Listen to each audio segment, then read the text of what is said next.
Hello everyone. Welcome in Classic Economics for All. आज ਦਾ जो topic है वो एक मोस्ट इंपॉर्टेंट टॉपिक है। न्यू लेसन शुरू कर रहे हैं आप। लेसन का नाम है इंप्लॉयमेंट इन इंडिया, ਭਾਰਤ ਵਿੱਚ ਰੋਜ਼ਗਾਰ। बहुत इंपॉर्टेंट लेसन है एग्जामिनेशन पॉइंट ऑफ व्यू और इंडियन इकोनॉमी का आप जेकर कहिए सब तो इंपॉर्टेंट टॉपिक तो कोई भी इस विच गलत गल नहीं होएगी।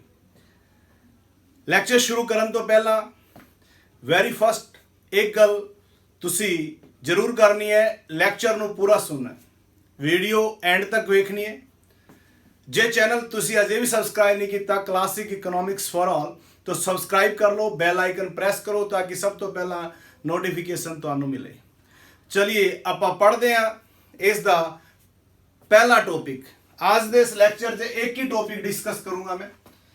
लेसन का नाम है इंप्लॉयमेंट इन इंडिया, भारत में रोजगार की की स्थिति है। तो आज का जो अपना टॉपिक है वो है रोजगार का अर्थ। रोजगार का अर्थ यानी कि मीनिंग ऑफ इंप्लॉयमेंट। इथे याद रहे कि मैं पूर्ण रोजगार का अर्थ नहीं कह रहा तुहानू, या मैं फुल इंप्लॉयमेंट की गल नहीं कर रहा। इसका जिहड़ा अर्थ है बहुत सिंपल है। ये इथों स्टार्ट होंदा है लैसन रोजगार का अर्थ। इथे गल है रोजगार की, पूर्ण रोजगार की गल नहीं हो रही, गल है रोजगार। इंप्लॉयमेंट की हुंदा है, रोजगार की हुंदा है। 2 marks which 1 marks which most important question. ये इस लैसन का एक बीज है। तुसीं सोचो इस बीज तो एक पूरा वृक्ष बन जाना है बहुत बड़ा, और बहुत अच्छे ते मीठे फल भी देने हैं। तो पूरा लैसन बड़ा नॉलेजेबल है। तो आप गल करते हैं रोजगार का अर्थ। एक ही लाइन दे विच तुसीं इहनूं फिनिश कर सकते हो। रोजगार ਉਹ ਕਿਰਿਆ है जिस दे सिट्टे वजों आमदन की प्राप्ति होती है। रोजगार ਉਹ ਕਿਰਿਆ है जिस दे सिट्टे वजों आमदन की प्राप्ति होती है। यानी कि जदों आप रोजगार करते हैं, जदों आप कोई भी काम करते हैं, जदों कोई काम दूजियां लई कीता जाता है तो बदले दे विच सानू एक आमदन प्राप्त होती है। समझे? ता करके इत्थे उस आमदन की गल हुई है। तो रोजगार वो क्रिया है जिस दे सिट्टे वजों आमदन की प्राप्ति होती है। तो रोजगार सब तो जरूरी एलीमेंट है। रोजगार होगा तो की बेनिफिट्स होंगे। लोगों के जीवन पद्धर नूं ऊंचा चुकन दे विच रोजगार बहुत जरूरी है। लोगों का जीवन पद्धर की होएगा, ऊंचा उठेगा इहदे नाल। दूसरा जिहड़ा गल है उन्हां दी आमदन विच वाधा होएगा। रोजगार दे नाल लोकां दी आमदन वधदी है, क्योंकि जदों आपां कोई भी क्रिया करते हैं जिस दे नाल सानू आमदन प्राप्त होंदी है, इस नाल उन्हां दी जिहड़ी आमदन है वो वध जांदी है। जदों भी किसी भी व्यक्ति की आमदन वधदी है तो उसका जीवन पद्धर भी ऊंचा हो जाता है, क्वालिटी ऑफ लाइफ वध जाती है। गरीबी की समस्या का हल करने के लिए आप गरीब उदों तक होंगे हैं जदों तक आपको आमदन की प्राप्ति नहीं होती। जदों आपको रोजगार प्राप्त होता है तो आमदन प्राप्त होती है, आमदन प्राप्त होती है तो गरीबी की समस्या का हल हो जाता है। तो गरीबी की समस्या का हल करने के लिए भी रोजगार की प्राप्ति बहुत जरूरी है। और राष्ट्रीय आमदन विच वाधा करने के लिए रोजगार सब तो कारगर सिद्ध होता है।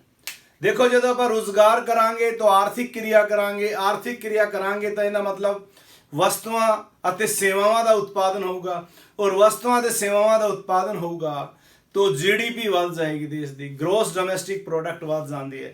इस नाल राष्ट्रीय आमदन दे विच की हुंदा है वाधा। तो रोजगार जिहड़ा है इन्हां 4 कॉन्सैप्ट्स दे विच 4 ਜਿਹੜੇ मेन इंपॉर्टेंट ਜਿਹੜੇ रोल अदा करते हैं किसी भी इकोनॉमी के लिए पैरामीटर्स उन्होंने दे विच कंट्रीब्यूट करता है। लोगों के जीवन पद्धर नूं उच्चा चुकता है, आमदन विच वाधा करता है, ਗਰੀਬੀ ਦੀ ਸਮੱਸਿਆ ਦਾ ਹੱਲ ਕਰਦਾ ਹੈ ਰੁਜ਼ਗਾਰ, ਔਰ ਰਾਸ਼ਟਰੀ ਆਮਦਨ ਵਿੱਚ ਵਾਧਾ ਕਰਦਾ ਹੈ। ਤਾਂ ਇਹ ਜ਼ਰੂਰੀ ਹੈ ਕਿ ਦੇਸ਼ ਵਿੱਚ ਰੁਜ਼ਗਾਰ ਦੇ ਪੱਧਰ ਨੂੰ ਵਧਾਇਆ ਜਾਵੇ। ਤਾਂ ਰੁਜ਼ਗਾਰ ਇੰਨਾ ਇੰਪੋਰਟੈਂਟ ਹੈ ਕਿ ਰੁਜ਼ਗਾਰ ਦੇ ਪੱਧਰ ਨੂੰ ਵਧਾਵਾਂਗੇ ਤਾਂ ਲੋਕਾਂ ਦਾ ਜੀਵਨ ਪੱਧਰ ਉੱਚਾ ਹੋਊਗਾ, ਆਮਦਨ ਪ੍ਰਾਪਤ ਹੋਊਗੀ ਲੋਕਾਂ ਨੂੰ, ਗਰੀਬੀ ਘਟੇਗੀ ਔਰ ਰਾਸ਼ਟਰੀ ਆਮਦਨ ਵਿੱਚ ਵਾਧਾ ਹੋਏਗਾ। तो ਕਿਸੇ ਵੀ ਦੇਸ਼ ਦੀ ਰਾਸ਼ਟਰੀ ਆਮਦਨ ਦਾ ਜੇਕਰ ਆਪਾਂ ਅਨੁਮਾਨ ਲਗਾਉਣਾ ਹੈ ਤਾਂ ਆਪਾਂ ਕੀ ਕਰਾਂਗੇ, ਉਸ ਦੇਸ਼ ਦੇ ਰੁਜ਼ਗਾਰ ਦੀ ਕੁੱਲ ਸੰਖਿਆ ਨੂੰ, ਜਿੰਨੇ ਵਿਅਕਤੀਆਂ ਨੂੰ ਰੁਜ਼ਗਾਰ ਮਿਲਿਆ ਹੈ ਉਹਨਾਂ ਦੀ ਔਸਤ ਉਤਪਾਦਕਤਾ ਨਾਲ ਗੁਣਾ ਕਰ ਦਿੱਤਾ ਜਾਂਦਾ ਹੈ। ਯਾਨੀ ਕਿ ਜਿੰਨੇ ਲੋਕਾਂ ਨੂੰ ਰੁਜ਼ਗਾਰ ਮਿਲਿਆ ਹੈ ਉਹਨਾਂ ਨੂੰ ਜੇਕਰ ਗੁਣਾ ਕਰ ਦਈਏ ਉਹਨਾਂ ਦੀ ਔਸਤ ਉਤਪਾਦਕਤਾ ਦੇ ਨਾਲ तो राष्ट्रीय आमदन का अनुमान लग जाता है। तो इस संख्या को बढ़ाना बहुत जरूरी है, यानी कि रोजगार की कुल संख्या दे विच वाधा करना चाहिए ताकि राष्ट्रीय आमदन विच वाधा होए। और जो किसी कंट्री की राष्ट्रीय आमदन बढ़ती है तो प्रति व्यक्ति आमदन बढ़ती है, और प्रति व्यक्ति आमदन बढ़ती है तो उस देश का इकोनॉमिक ग्रोथ होता है। तो ये है इसकी बड़ी तगड़ी महत्ता। देश विच रोजगार की समस्या ਦੇ तीन ਪਹਿਲੂਆਂ ਨੂੰ ਡਿਸਕਸ ਕੀਤਾ ਜਾਂਦਾ ਹੈ। ਜਦੋਂ ਰੁਜ਼ਗਾਰ ਦੀ ਜਿਹੜੀ ਸਮੱਸਿਆ ਹੈ ਉਹਨੂੰ ਆਪਾਂ ਪੜਨ ਦੀ ਵਾਰੀ ਆਂਦੀ ਹੈ ਤਾਂ ਆਪਾਂ ਉਹਨੂੰ तीन ਕੈਟਾਗਰੀ 'ਚ ਡਿਵਾਈਡ ਕਰਦੇ ਹਾਂ। ਇਹ ਅੱਗੇ ਜਾ ਕੇ ਆਪਣਾ ਸਾਰਾ ਲੈਸਨ ਬਣ ਜਾਏਗਾ। ਪਹਿਲਾ ਜਿਹੜਾ ਪੈਰਾਮੀਟਰ ਹੈ, ਪਹਿਲੀ ਜਿਹੜੀ ਸਮੱਸਿਆ ਹੈ, ਪਹਿਲਾ ਜਿਹੜਾ ਪਹਿਲੂ ਹੈ, ਦੇਸ਼ ਦੀ ਕੁੱਲ ਸੰਖਿਆ ਵਿੱਚ ਮਜ਼ਦੂਰਾਂ ਦਾ ਅਨੁਪਾਤ ਘੱਟ ਹੈ। ਆਪਣੇ ਦੇਸ਼ ਦੀ ਇੱਕ ਸਮੱਸਿਆ ਹੈ, ਦੇਸ਼ ਦੀ ਕੁੱਲ ਜਨਸੰਖਿਆ ਵਿੱਚ ਮਜ਼ਦੂਰਾਂ ਦਾ ਅਨੁਪਾਤ ਘੱਟ ਹੈ। इस हैडिंग की आप गल नैक्सट लैक्चर च करांगे, नैक्सट वीडियो च करांगे। ये घट है तो क्यों है। मजदूर शक्ति का एक प्रमुख हिस्सा बेरोजगार है और अल्प रोजगार है। बेरोजगारी की होंदी है और अल्प रोजगार की होंदा है, अनइंप्लॉयमेंट और अंडर इंप्लॉयमेंट। इसकी भी गल आप नैक्सट लैक्चर जोड़े अपने आएंगे उन्होंने करांगे, क्योंकि इस लैक्चर में सिर्फ आप डिस्कस करना चाहते हैं रोजगार का अर्थ। और तीसरा जोड़ा एक्सपैक्ट है मजदूरों की औसत उत्पादकता जी है वो काफ़ी घट है। तो औसत उत्पादकता की होंदी है, उसके घट होने के की कारण है, इनकी भी गल आप नैक्सट लैक्चर च करांगे। तो आप इतने तीन पहलुओं की स्टडी करांगे। देश की कुल जनसंख्या में मजदूरों का अनुपात घट है, क्यों है, उसके कारण मजदूर शक्ति जी है दा एक प्रमुख हिस्सा बेरोजगार या अल्प रोजगार है। बेरोजगारी की होंदी है, इसकी की किन्नियां किस्मां है, अल्प रोजगार की है, ये सारा आप स्टडी करांगे आने वाले लैक्चर्स विच, और मजदूरों की औसत उत्पादकता के बारे गल करांगे। तो इस तरह नाल इस लैक्चर दे विच छोटे जे लैक्चर च आप गल करना चाहते सी सिर्फ और सिर्फ रोजगार का अर्थ। तो एक ही लाइन च तुसीं इहनूं फिनिश कर सकते हो। रोजगार वो क्रिया है जिस दे सिट्टे वजों आमदन की प्राप्ति होंदी है, और किसी भी देश के लिए, किसी भी अर्थव्यवस्था के लिए रोजगार नूं वधाना बहुत जरूरी है। क्योंकि जेकर रोजगार बढ़ेगा तो जीवन पद्धर बढ़ेगा, आमदन बढ़ेगी, गरीबी का हल होगा और राष्ट्रीय आमदन विच वाधा होगा और देश का आर्थिक विकास हो जाएगा। और हर अर्थव्यवस्था यही चाहती है, हर देश यही चाहता है। तो ये सी एक बहुत छोटा जा लैक्चर रोजगार की है। तो लैसन आज स्टार्ट किया आप +2 इंडियन इकोनॉमी। और इंडियन इकोनॉमी किते भी पढ़ाई जाती है, चाहे वो BA क्लासिस दे विच, चाहे BBA दे विच, चाहे MBA दे विच, चाहे BCom दे विच, चाहे MCom दे विच, चाहे MA इकोनॉमिक्स दे विच, ये टॉपिक आंदा ही आंदा है, एम्प्लॉयमेंट इन इंडिया। तो ये जी मेरी कमिंग जी वीडियोज़ हैं इस लैसन ते आणगियां, 10 तो 15 वीडियोज़ हो सकती हैं। तो तुसी नाल नाल जुड़े रहो, इसकी प्लेलिस्ट बनूगी अलग तो इस नां ते एम्प्लॉयमेंट इन इंडिया। तो ऐसी फर्स्ट लैक्चर रोजगार का अर्थ, नैक्सट लैक्चर आप डिलीवर करांगे इस लैसन ते इस टॉपिक ते किसी ते, उदों तक तुसी करोगे इंतजार। तो ऐसी अपना आज का लैक्चर। चैनल जेकर तुसी अजे भी सबसक्राइब नहीं किया तो क्लासिक इकोनॉमिक्स फॉर ऑल नू सबसक्राइब करो, बैल आइकन प्रेस करो ताकि सब तो पहला नवी वीडियो की नोटिफिकेशन तुहानू मिले।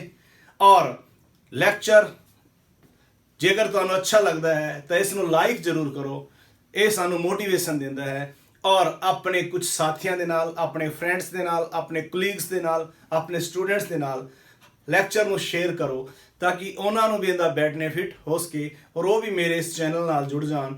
Classic economics for all. Classic economics for all ਦਾ ਇੱਥੇ ਮੰਤਵ ਜਿਹੜਾ ਹੈ ਉਹ ਇਹ ਹੈ ਕਿ ਇਸ ਦੇ ਵਿੱਚ ਪੰਜਾਬੀ ਮੀਡੀਅਮ ਦੇ ਵਿੱਚ ਵੀ ਲੈਕਚਰ ਤੁਹਾਨੂੰ ਮਿਲਣਗੇ, ਕੁਝ ਲੈਕਚਰ ਮੈਂ ਹਿੰਦੀ ਮੀਡੀਅਮ ਦੇ ਵਿੱਚ ਵੀ ਪਾਣਾ ਤੁਹਾਡੇ ਲਈ, ਕੁਝ ਲੈਕਚਰ ਮੈਂ ਇੰਗਲਿਸ਼ ਮੀਡੀਅਮ ਵਿੱਚ ਵੀ ਪਾਵਾਂਗਾ ਔਰ ਕੁਝ ਕੰਪੀਟੀਸ਼ਨ ਐਗਜ਼ਾਮਸ ਨੂੰ ਧਿਆਨ ਦੇ ਵਿੱਚ ਰੱਖਦੇ ਹੋਏ ਵੀ ਤੁਹਾਡੇ ਨਾਲ ਮੈਂ ਉਸ ਤਰ੍ਹਾਂ ਦੇ ਮੋਸਟ ਇੰਪੋਰਟੈਂਟ ਕੁਐਸਚਨ ਡਿਸਕਸ ਕਰਾਂਗਾ। ਇਕਨੋਮਿਕਸ ਬਾਰੇ ਕੋਈ ਵੀ ਨਵੀਂ ਚੀਜ਼ ਜਦੋਂ ਵੀ ਮੈਨੂੰ ਸਮਝ ਆਏਗੀ, ਜਦੋਂ ਮੈਨੂੰ ਲੱਗੇਗਾ ਕਿ ਇਹ ਜਿਹੜੀ ਚੀਜ਼ ਬੱਚਿਆਂ ਲਈ ਬਹੁਤ ਇੰਪੋਰਟੈਂਟ ਹੈ, ਜਿਵੇਂ ਬਜਟ ਆਉਂਦਾ ਹੈ, ਇਕਨੋਮਿਕ ਪਾਲਿਸੀ ਆਉਂਦੀ ਹੈ, ਬਜਟ ਦਾ ਰਿਵਿਊ ਆਉਂਦਾ ਹੈ ਔਰ ਕੋਈ ਵੀ ਨਵਾਂ ਕਨਸੈਪਟਸ, ਉਹ ਤੁਹਾਡੇ ਨਾਲ ਇਸ ਚੈਨਲ ਦੇ ਥਰੂ ਮੈਂ ਡਿਸਕਸ ਕਰਿਆ ਕਰਾਂਗਾ। ਇਸ ਕਰਕੇ ਮੈਂ ਇਹਦਾ ਜਿਹੜਾ ਨਾਮ ਹੈ ਉਹ ਬਦਲਤਾ ਔਰ ਬਦਲ ਕੇ ਰੱਖਤਾ ਕਲਾਸਿਕ ਇਕਨੋਮਿਕਸ ਫॉर ਆਲ। तो ਇਹ ਸੀ ਅੱਜ ਦਾ ਲੈਕਚਰ। ਮਿਲਦੇ ਹਾਂ ਨੈਕਸਟ ਲੈਕਚਰ ਦੇ ਵਿੱਚ, ਉਦੋਂ ਤੱਕ ਕਰੋ ਇੰਤਜ਼ਾਰ। Thanks a lot.